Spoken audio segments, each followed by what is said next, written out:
안녕하세요. 저는 지금 한 광역시에서 20년째 미용실 운영하고 있는 두 아이 엄마입니다. 여기 맘카페 글들을 보니 시어머니와의 갈등에 대한 글들이 많은데요. 보다 보니 마음이 조금은 복잡해져 글을 올려봅니다. 저희 같은 고부지간도 있다는 걸 알려드리고 싶기도 해서요. 저는 남편과 오랜 친구 사이였다가 연애하고 결혼했어요. 국민학교 때부터 친구였고 같은 동네 살았기에 부모님들도 서로 알고 계셨죠. 저도 당시 남편 집에 자주 놀러가 밥도 많이 얻어먹었고 제 남편도 다른 친구들과 어울려 다니며 저희 집 자주 왔어요. 그러다 사춘기 되어 학교 때문에 잠시 떨어져 있다가 성인이 되어 만났는데 서로 사랑이 싹 터 연애를 하고 조금은 이른 나이에 결혼을 하게 되었죠. 저는 그때 정말 아무것도 모르고 결혼한 거나 마찬가지였어요.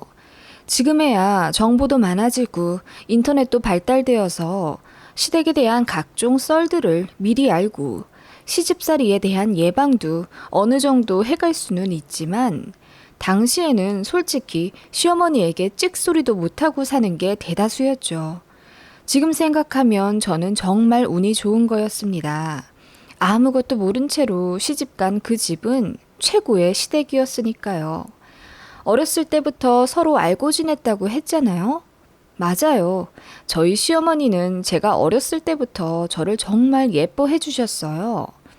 남편한테는 형이 하나 있어요. 저희 시어머니한테는 아들만 둘 계신 거죠. 그런 집에 제가 종종 놀러 가면 딸 하나 생긴 것 같다고 저를 어찌나 좋아해 주시던지요. 그 비싼 바나나도 저한테 가끔씩 내어주실 정도로 저는 어릴 때 시어머니께 큰 사랑을 받았습니다. 그 사랑은 지금의 남편과 연애할 때도 계속 주셨고요. 저도 시어머니를 아주 어릴 적부터 제 친엄마만큼 따랐습니다. 시어머니가 당시 옆 공터에 한 10평 정도 텃밭을 일구고 계셨는데 제가 일요일 아침마다 일찍 일어나 그 텃밭에 놀러가 일을 자주 도왔던 기억이 납니다. 한 국민학교 3학년 때부터 6학년 때까지 당시 아줌마라고 불렀던 저희 시어머니가 너무 좋아서 옆에서 제잘제잘 대면서 잡초를 뽑고 가지치기를 배우면서 곁에 있었습니다. 시어머니는 당시 아들들 모두 귀찮다는 이유로 텃밭일 도우러 나오지도 않고 일요일 아침마다 만화 영화 보면서 이불 밖으로 나오지 않았는데 저는 생글생글 웃으며 조그마한 게 옆에서 말동무를 하니 얼마나 예쁘셨겠어요.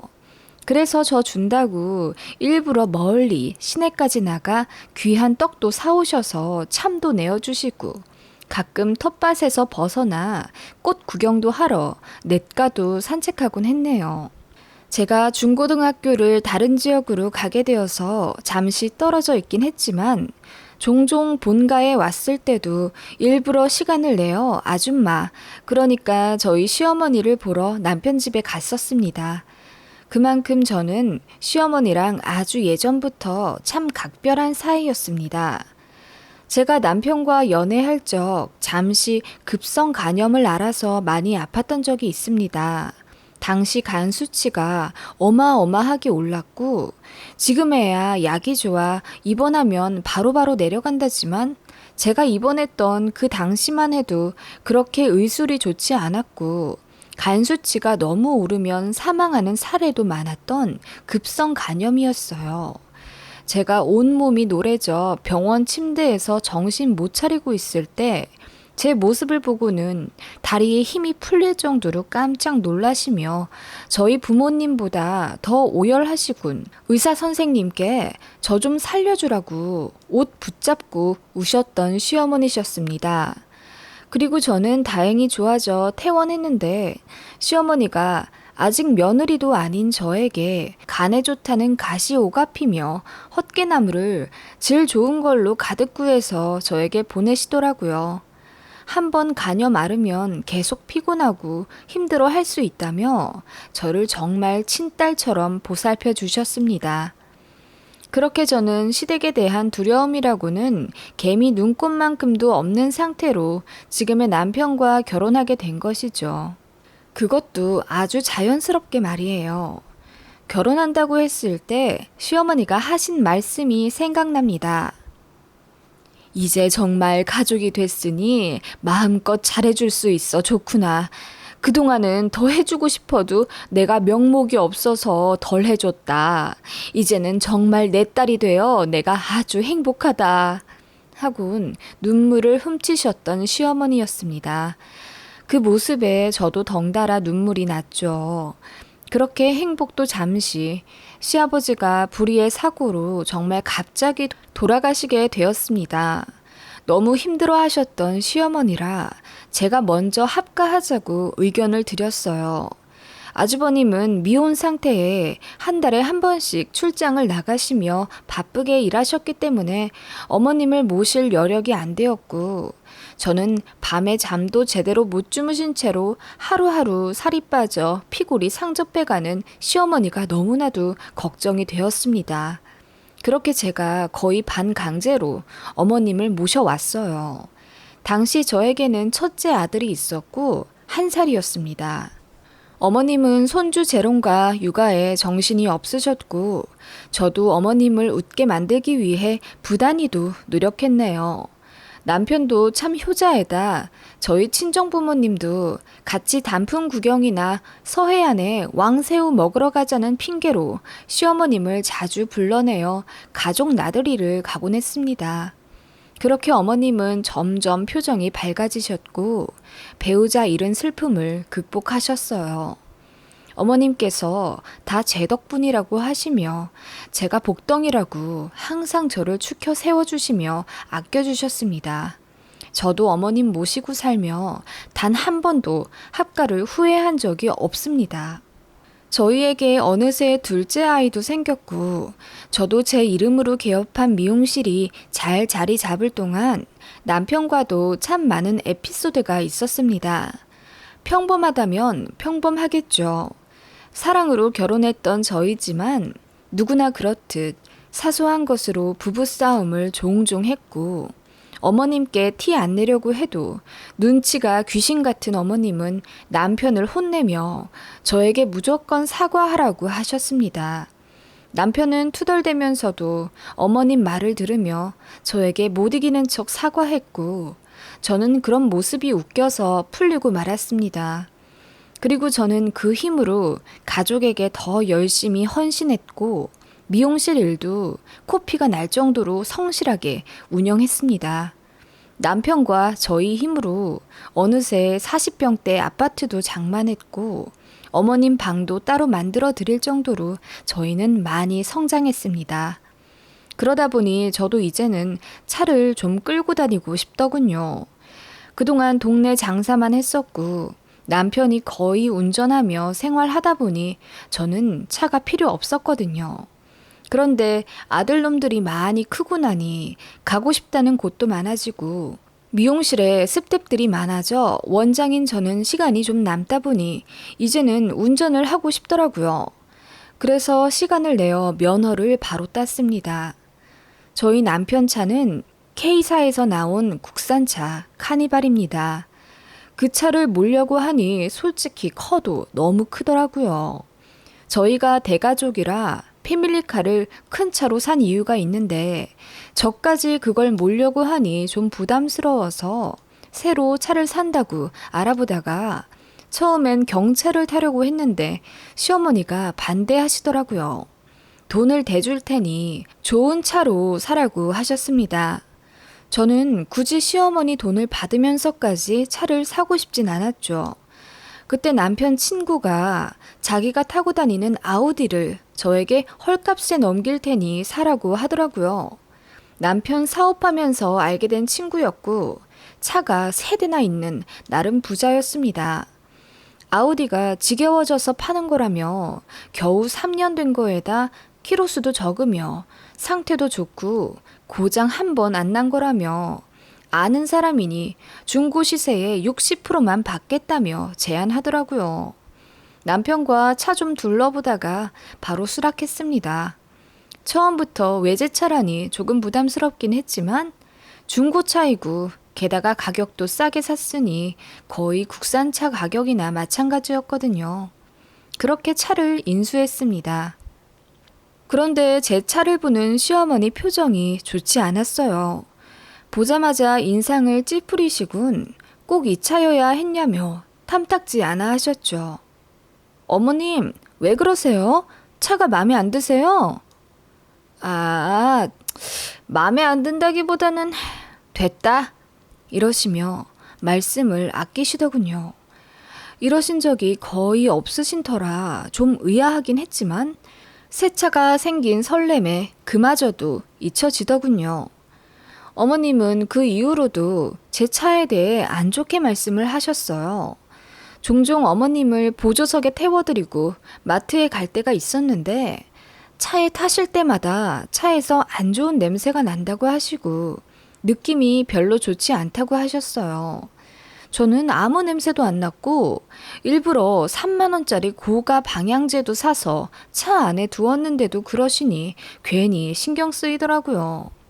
거의 한 달 내내 그러시고 차에 대한 이야기만 나오면 웃다가도 바로 정색하시던 시어머니였습니다. 그러니 저도 기분이 상하지 않을 수가 없었어요.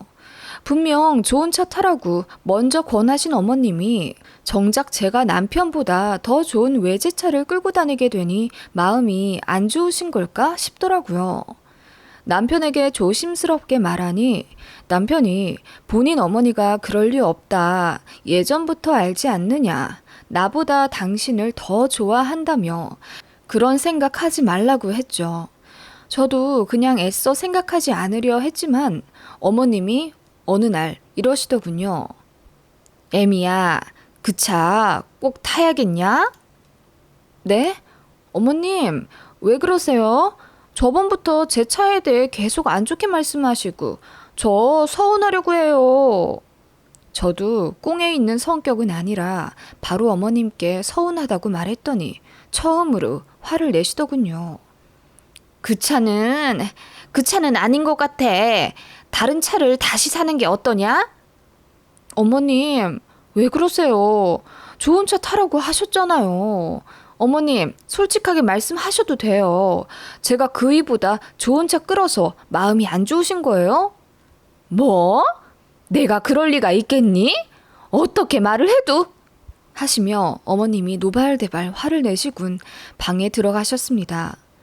어머님께 그렇게 혼난 적도 처음이었고 저도 너무 당황스러웠습니다.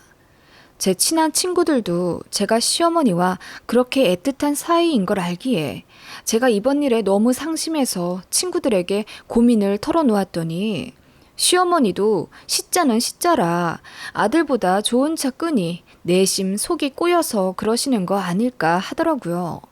친구들 말에 우리 어머님은 그럴 리가 없다고 단 한 번도 시자짓 하신 적이 없다고 손을 내저으며 반박했지만 돌아오는 길에서 내심 마음이 착잡하더라고요. 정말 우리 시어머니가? 하는 생각이 꼬리에 꼬리를 물고 저를 괴롭히기 시작했어요. 그 일이 있고 난 며칠 후 어머님이 오늘만 남편이랑 차를 바꿔 몰고 가라고 하시더군요. 저는 그날 본부에 일이 있어서 차를 끌고 가야 했는데 갑자기 큰 카니발을 몰고 가라고 하시니 당황스럽기도 하고 정말 내가 외제차 끌어서 기분이 나쁘신 게 맞나 보다 하는 생각에 저도 화를 내버렸습니다. 어머님, 제가 외제차 끄는 게 기분이 나쁘시면 처음부터 그렇다고 하시죠. 저도 정말 서운해요. 그랬더니 어머님도 뭐라고 반격하실 줄 알았는데 제 남편한테 제 차 키를 넘기시며 무조건 네가 끌고 가라고 하시더군요. 오늘은 무슨 일이 있어도 차를 바꿔 끌어야 한다시며 전에 없이 완강하게 나오셨습니다. 저도 바쁘기도 했고 애들 등교도 겹쳐 있어서 일단 차를 몰고 나오긴 했지만 운전하는 내내 화가 나더라고요. 그렇게 정신없이 핸드폰도 제대로 못 본 채 오전을 보내고 점심쯤 뒤늦게 시어머니께 연락을 드렸습니다. 아침에 화를 내고 나온 게 내심 마음에 걸렸거든요. 어머님, 저예요. 아침에 화내서 죄송해요. 그런데 저도 저 나름대로 기분이 상해. 에미야, 네 차 폐차시켰다. 네? 제 차를 폐차하셨다고요?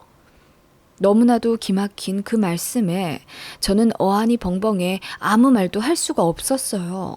하루아침에 제 차가 폐차되었다니. 저는 너무 놀라서 어머님께 화조차 낼 수 없었습니다. 어머님은 저를 달래듯 이어 말씀하셨어요. 집에 오면 다 말해줄 터이니 오늘은 일단 아범차 끌고, 응? 미리 말 안 하고 폐차시킨 건 내가 정말 미안하다 하시며 전화를 끊으셨습니다. 놀라서 남편에게 전화를 걸었더니 남편도 이미 알고 있더라고요. 맞아. 당신 차 그렇게 됐어. 미안해. 뭐? 미안해? 아니, 어머님이 아침부터 갑자기 차 바꿔나가라고 하시더니 당신도 알고 있었던 거야? 짜고 치는 고스톱도 아니고. 뭐야 정말. 사실은 아니다. 얘기가 길어질 것 같으니 집에 와서 얘기하는 게 좋겠어. 오늘 마감하고 내가 데리러 갈게. 그렇게 끊긴 전화에 저는 어안이 벙벙했고 일단 예약 손님 때문에 정신없이 샵에 가서 마감을 하고 집에 왔습니다. 남편과 어머님은 저에게 일단 앉아보라고 하셨고 저는 얼굴이 벌개진 채로 흥분하며 왜 그랬냐고 따졌습니다. 그게 말이다. 한숨으로 시작하신 어머님. 이어 하신 말씀들에 저는 놀라서 입을 다물 수가 없었고 소름이 가시질 않더군요. 제가 차를 알아보기 시작할 때쯤부터 어머님은 거의 매일 가위를 눌리셨대요. 잠을 자면 돌아가신 아버님이 나와서 매섭게 저희 가족을 노려보셨답니다. 그리고는 어머님께 손가락질을 하며 뭐라 화를 막 내셨대요. 그런데 그 말씀을 알아들을 수가 없었고 무엇보다 아버님 표정이 너무나 무서워서 어머님도 겁을 먹으셨다네요. 그런 악몽을 거의 매일 꾸신 나날 중 제가 차를 바꿔 타고 본부에 가야 했던 그 전날 밤 아버님의 그 알아들을 수 없던 말이 드디어 해석이 되셨답니다. 며느리 살리려면 그 차를 버려. 그 차에 몹쓸 게 붙어 있다고. 아버님은 그렇게 매일 어머님 꿈에 나타나 호통을 치셨던 거고 계속 차를 버리라고 하셨던 거래요.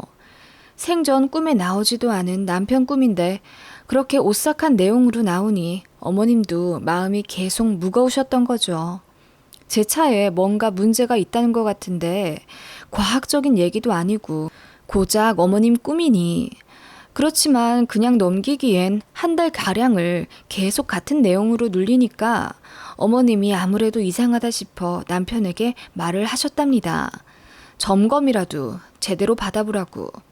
그랬더니 남편이 이미 차 인수 받기 전에 아는 공업사 가서 다 받고 인수 받은 거라고 했더니 그럼 다른 데 가서 다시 받아보라고 하셨답니다. 미리 말해두면 제가 거절할지도 모르니 모른 척하고 있다가 당일날 차 바꿔서 바로 공업사 가라고 그렇게 제 차와 남편 차를 바로 바꾸신 뒤 어머님은 남편과 함께 공업사에 가셨대요. 그리고 제 차에 대한 점검 결과는 놀라웠습니다. 제 차는 침수차였던 겁니다. 차에 침수가 되었던 흔적이 있는데 모두 인위적으로 덮어 놓았다더군요. 그 말에 남편이 화가 나 차를 넘겨준 그 친구에게 전화를 걸어 신고하겠다고 화를 냈고 모든 정황이 드러났습니다. 침수차가 맞으며 그 사실을 숨기고자 아는 공업사에 뒷돈을 주고 정상 차량인 것처럼 말해달라고 부탁했답니다. 그래서 인수받기 전 최종 점검에서 아무 이상 없는 걸로 저희는 들은 거고 더 놀라운 소름 끼치는 사실은 그 차에서 사망자가 나왔다는 겁니다. 남편에게 차를 넘긴 그 사람은 알고 보니 내연녀가 둘이나 있는 바람둥이였고 그중 가볍게 만나고 있던 한 여자와 밤에 저수지 근교로 놀러 갔다가 엑셀을 잘못 눌러 저수지에 그만 빠지게 된 거였죠. 그 사람은 스마트폰 모서리를 이용해 창문을 깨고 바로 빠져나왔지만 그 내연녀는 안전벨트도 못 풀고 문도 못 연 채로 그렇게 익사했다더군요.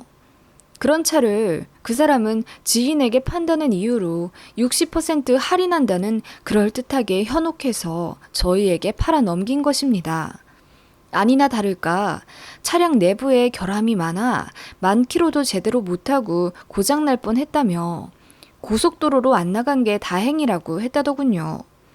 남편은 그 길로 화가 나서 바로 경찰서에 그 사람과 문제의 공업사를 신고하고 사기죄로 접수하고 돌아왔다고 하더라고요. 시어머님은 제 손을 잡으며 진작 말 못해서 미안하다고, 제가 차 생기고 나서 너무 설레어 하니까 확실하지도 않은 얘기 꺼내서 기분만 상해할까봐 말 못했다고 하시더군요. 그리고 알 수 없는 냄새가 난 건 정말이셨대요. 어머님의 저에 대한 각별한 사랑으로 무어라 설명하지 못할 그런 본능을 느끼셨던 모양입니다. 앞서 말했듯이 어머님이 눈치가 정말 백단이시고 직감이 너무 좋으세요. 돌아가신 아버님이 저를 지켜주려 하셨을 수도 있고요. 저는 시어머님을 붙잡고 감사하다고 울었습니다. 그것도 모르고 저는 우리 시어머니는 좀 다른 분이라고 생각했는데 역시 어쩔 수 없는 시어머니구나 생각하고 실망했거든요.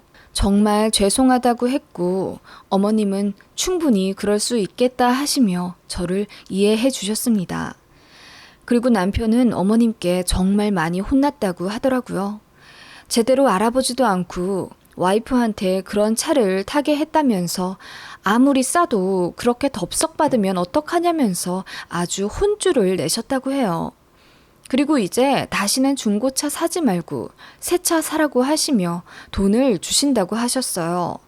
안 그래도 모아둔 돈이 꽤 있고 이 돈 싸가지고 저승 갈 것도 아닌데 같이 지낸 세월도 오래고 이제 이 정도는 저에게 주고 싶다고 진심으로 말씀하셔서 저도 그 뜻 감사히 받아 그걸로 국산 준중형 승용차를 뽑았습니다. 그리고 아주 행복하게 끌고 다니고 있어요. 전에 타고 다니던 외제차보다 훨씬 편하네요. 어머님은 참고로 그 이후에 악몽 꾸신 적이 없으시고 편안하게 잠 주무세요. 저에게 차 인수한 그 남자와는 아직도 고소 진행 중이라 골치 아파하고요. 남편은 아는 사람에게 그렇게 당했다는 게 화가 나서 선처는 절대 없다고 합니다. 아무튼 이런 일이 있었답니다. 저희 가족은 그 일을 계기로 더욱 끈끈해졌고요. 저는 시어머님을 전보다 더 많이 신뢰하며 존경하고 있습니다. 이런 고부관계도 있어요. 어쩌면 친모녀 사이보다 더 애정이 깊을 수도 있다고요. 모두들 행복한 가정 되시길 바랍니다.